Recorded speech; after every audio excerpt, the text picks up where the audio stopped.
Hey, Mike, good to see you. Doing well. How are you? Yeah, I'm doing great. Yeah. So here we are, this beautiful Sunday morning. It's nice out. So anyway, hey, I got two items I kind of wanted to cover. It's kind of like a podcast where it's like we're going to do two items in one podcast, okay? But one of these, I kind of got inspired by a talk that you gave a while back.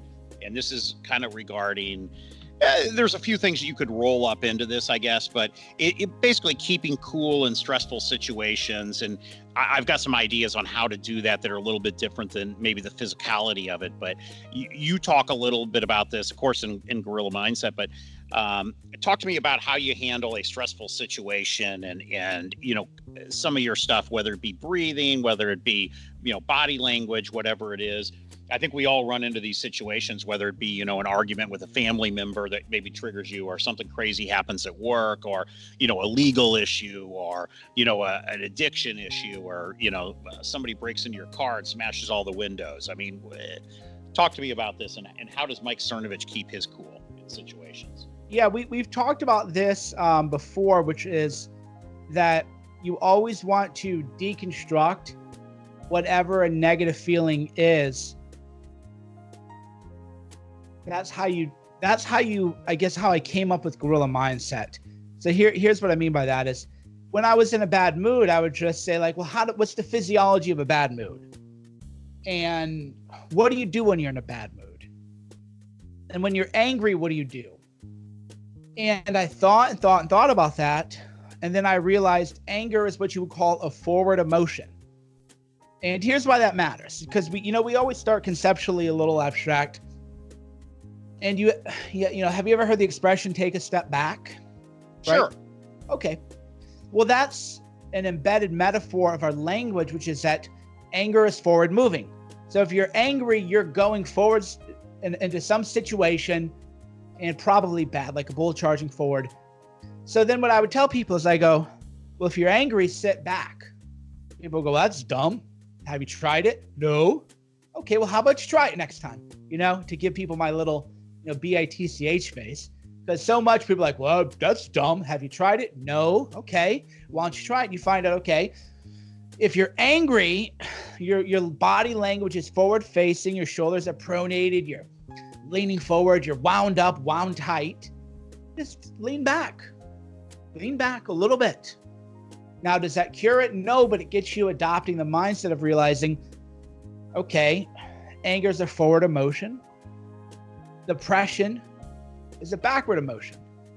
So if you're depressed, you just, the weight of the world. I feel the weight of the world upon me. These are metaphors we live by. George Lakoff wrote a great book about how the metaphorical structure of our language controls our lives, or how our lives are controlled by our metaphors. It's very chicken and egg. So for example, in some cultures, time is behind us because we can't see time. The past is in front of us because we can see the past. And that actually makes sense. But in our world, the future, you're facing the future. You have your whole life ahead of you. Your future's in front of you. And that's how we understand time. And time is behind us. You can't go back in time. But no, you could say that the past is in front of us because that's what we can see. The future is behind us. The future is uncertain. And if you view the future as uncertain, culturally, you're less likely to evolve because you'll spend too much time ruminating over the past because the past is in front of you. So that's an example of a metaphorical structure. And then you start to notice these language patterns. I feel the weight of the world upon me, the gravity. He was weighed down, albatross around his neck, probably 100 other ways of saying, okay, so depression is backward moving, anger is forward moving. So if you're depressed, lean forward a little bit. Don't lay down. Just sit down. I'm still depressed. Yes, you don't get to flip a switch and magically you're not depressed anymore. If you're angry, lean back.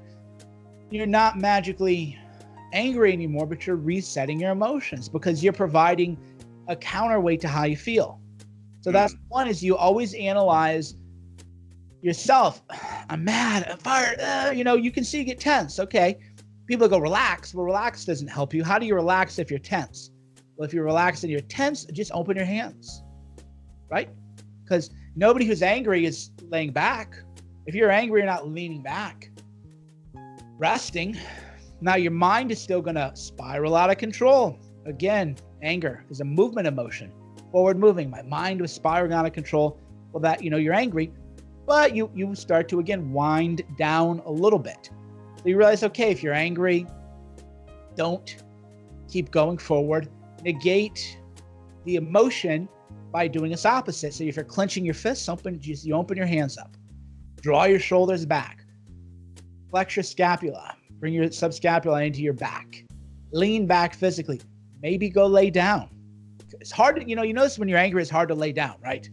You're in bed, about to fall asleep, and something hits you, and you want to get out of bed, and you want to stir, right? It's very actually hard to remain angry if you're laying down. So the answer to that is you just keep laying down rather than just say, I'm just going to stop being angry. We don't stop being anything. We find the duality of all things. We find the duality of anger, the opposite of anger.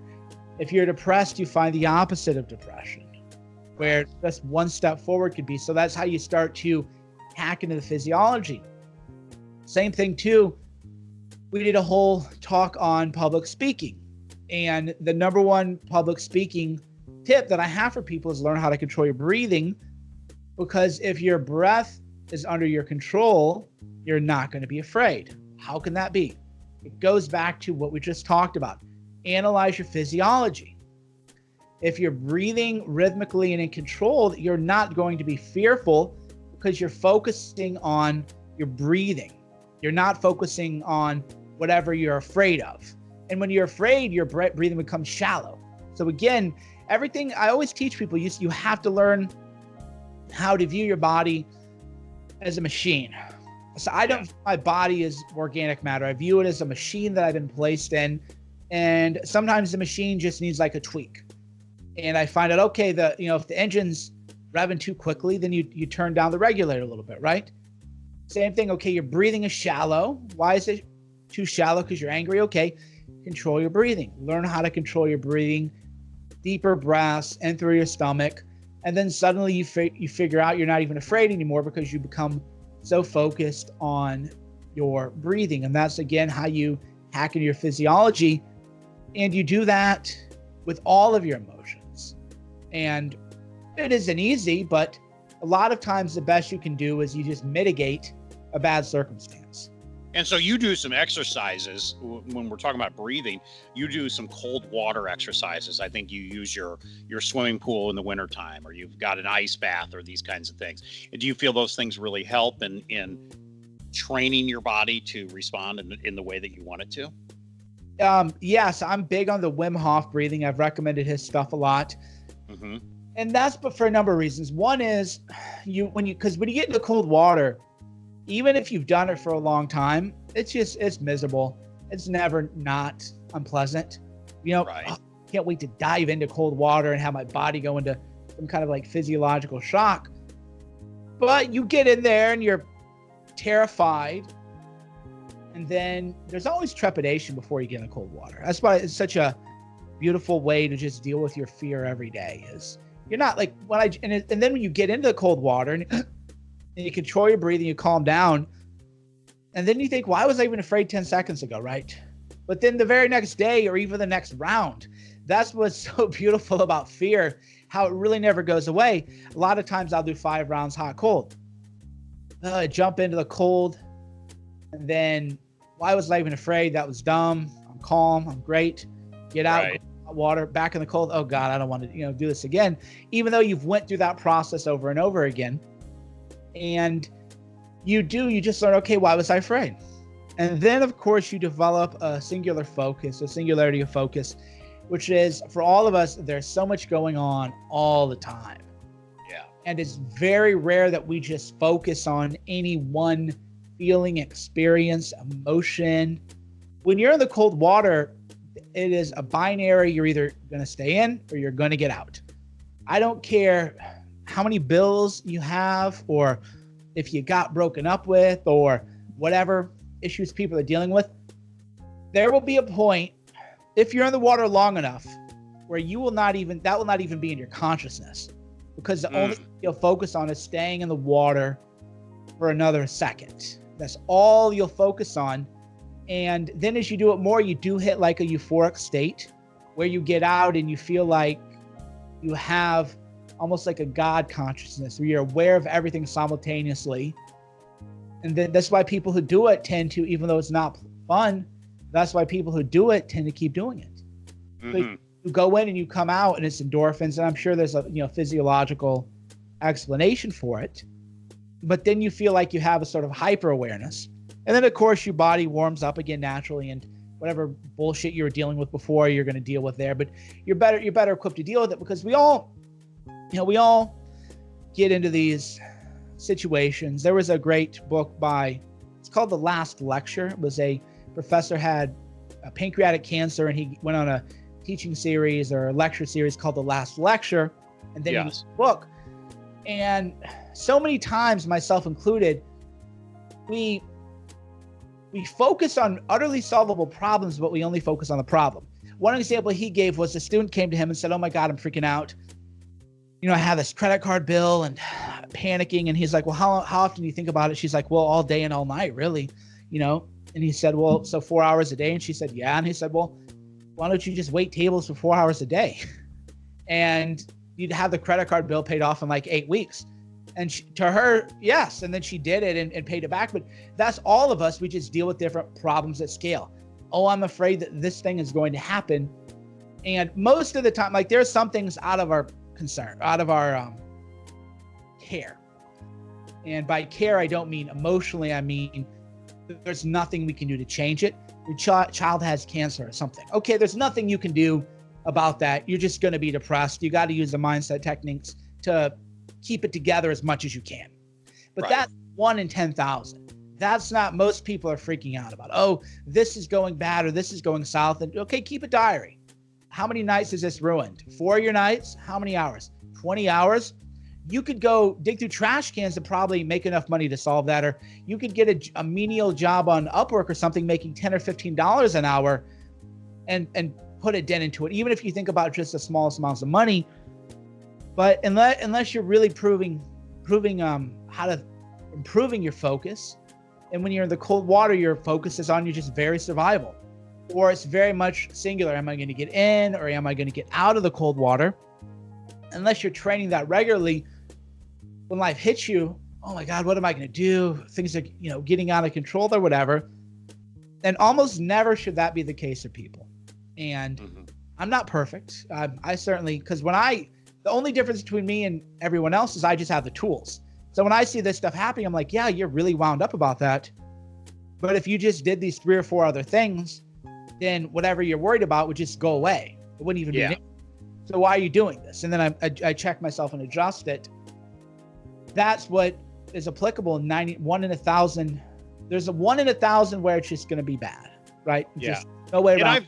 I've certainly found, through maybe in a less physical way, but, I learned this about myself when I was young, that if I start to slow down what I'm doing, then I start to get depressed. Okay. So if I don't have 8 different things going on, Mike gets depressed, right? So I have to, the way that I do it is I compartmentalize by having multiple activities going on.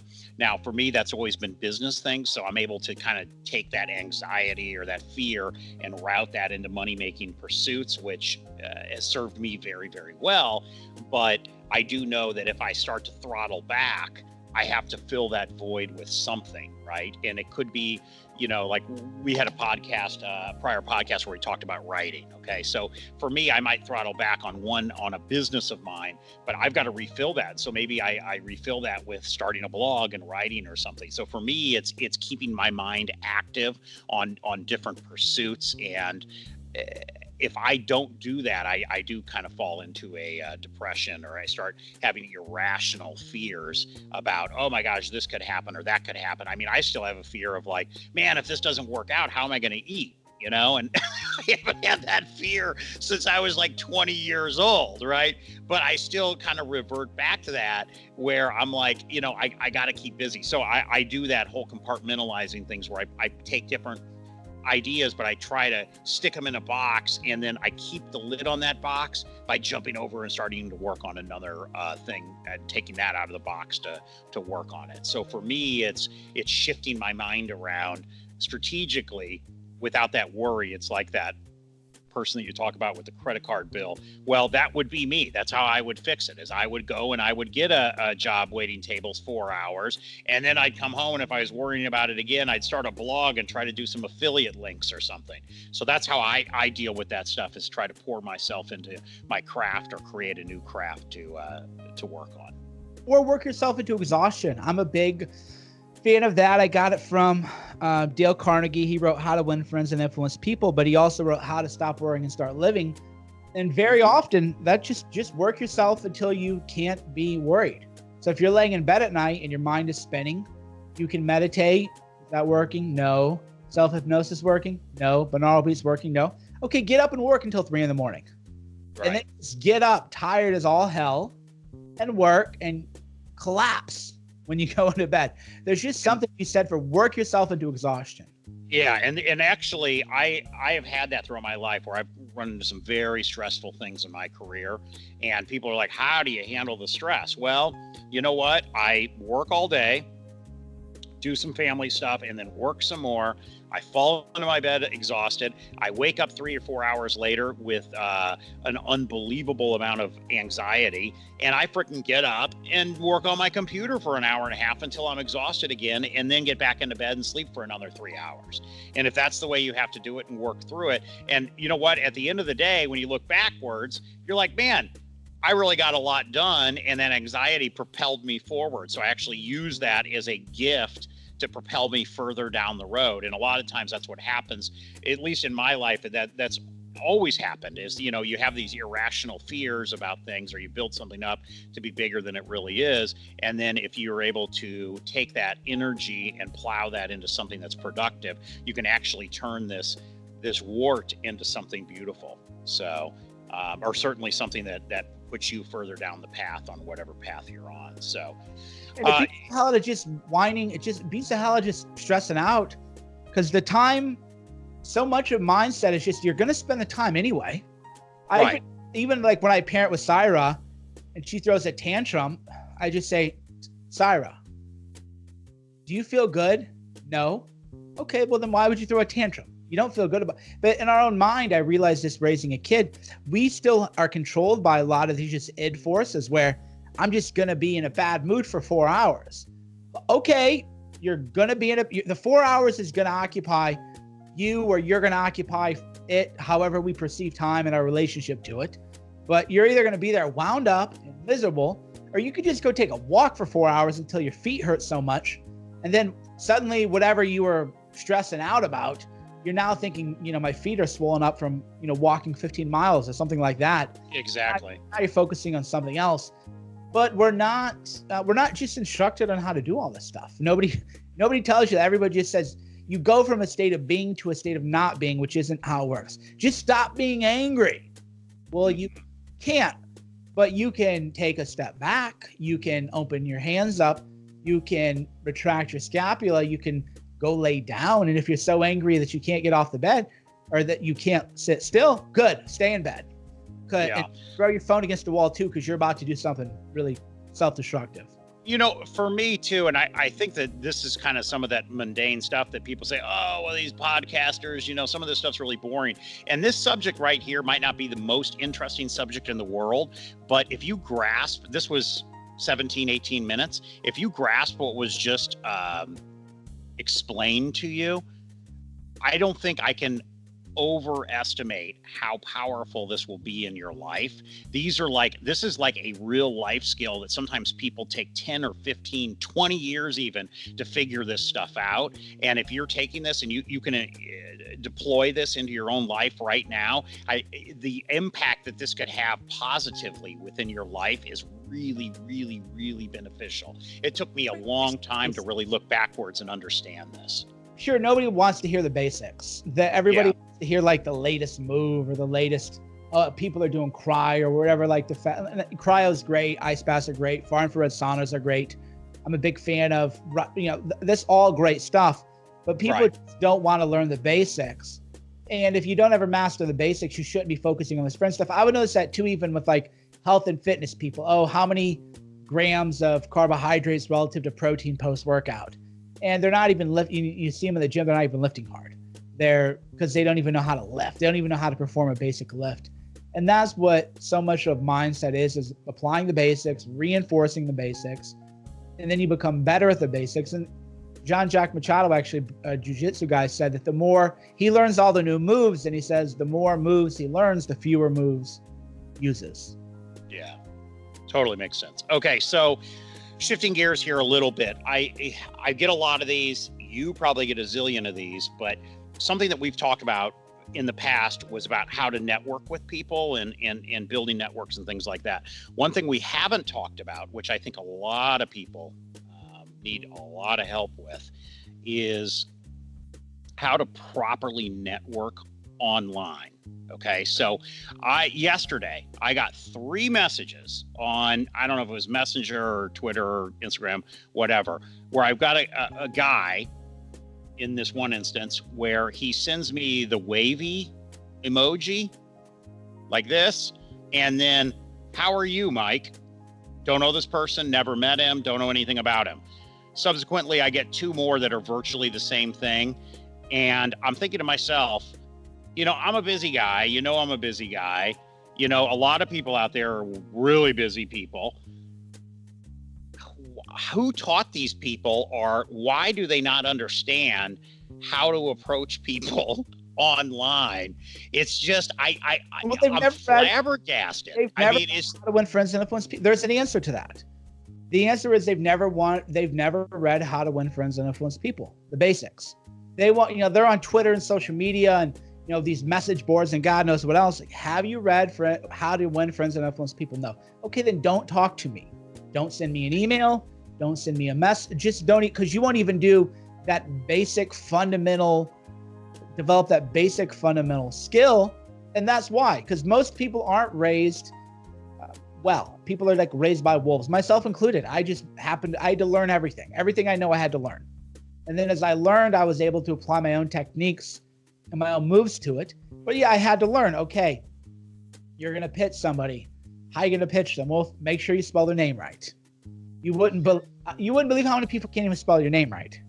Oh. And you start off Mr. Boleyn, comma. Maybe some people would use a colon because maybe that's a little bit more formal. But if you don't even know that you would say Mr. Boleyn, maybe use a comma, maybe use a colon.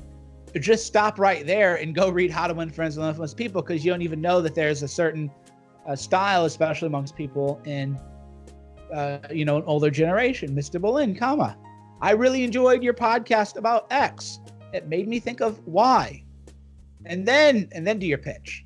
And don't ask for money. Ask for advice. If you want money, ask for advice. And if you want advice, ask for money. And I'll tell you something. With getting these messages on a more routine basis, it is shocking. And I actually don't like the DMs. Let me just say that. I don't care what platform you're on, whether it be Twitter, Facebook, Instagram, whatever. Stop using the frickin' DMs. If I start a thread on Twitter and it's a thread about how to buy a house, okay, an investment property, why are you DMing me, asking me some mundane question about it? At least get into the fucking conversation online. We're doing this online, right? It's not like anything that you're asking me is top secret government classified information that needs to be hidden from everybody else. This is another thing. It's like a pet peeve, right? It drives me insane. Why are you DMing me? Put it on the freaking post. Have the conversation. At least everybody else can participate and maybe even add some value that I cannot add. Yeah, there's a lot of so people, if you're listening, don't DM them, ask them in the thread. That's the best way to do it.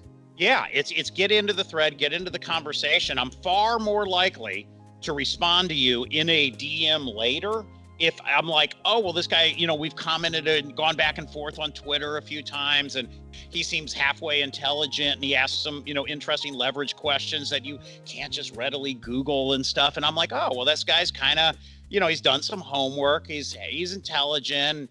interesting guy, and then maybe he DMs me for some advice when I'm not tweeting or talking about that thing. That makes more sense to me. But just out of nowhere send these DMs is just, folks, stop doing it. And for somebody like you probably don't even look at them anymore. I skim them, I get way too many to keep track of. Yeah. So it's just one of those things. And I think that that's real basic online networking stuff, is get involved in the conversation. And maybe you got a different take, but for me, it's even better. Yeah. Get involved in the conversation. I mean, hey, maybe we'll do it better. Leave a review if you're on the iTunes store for the podcast with your question. Say, rate the podcast, and then post your question, and then we'll answer those questions. So you can say, whatever your review of the podcast is, and then you can say what I like about the podcast, and then post your question. We'll read all of those. We could do a really great episode on that. So let's plan on doing that, folks. Go onto the iTunes, do your review, and then ask a question, and then we'll go through and knock those out. We could do like a little screen capture for each one, put it up on the screen, and then and we've got the technology to do that. Mike and I both got some fancy new podcast equipment here for season 2. And we could put that up on the screen and then go through each one of those questions, assuming that they're not horrible questions. Yep. Ask. All right. So on that note, if you're listening on a device, it's pretty easy. You just swipe over, put the star rating, type in a few words, hit submit, takes you less than 30 seconds. And those questions we'll be answering in a special edition of this podcast. I'd love that. Okay, that's great. Okay, Mike, it was good seeing you today. We got some great information here. Hopefully some people can put it into play.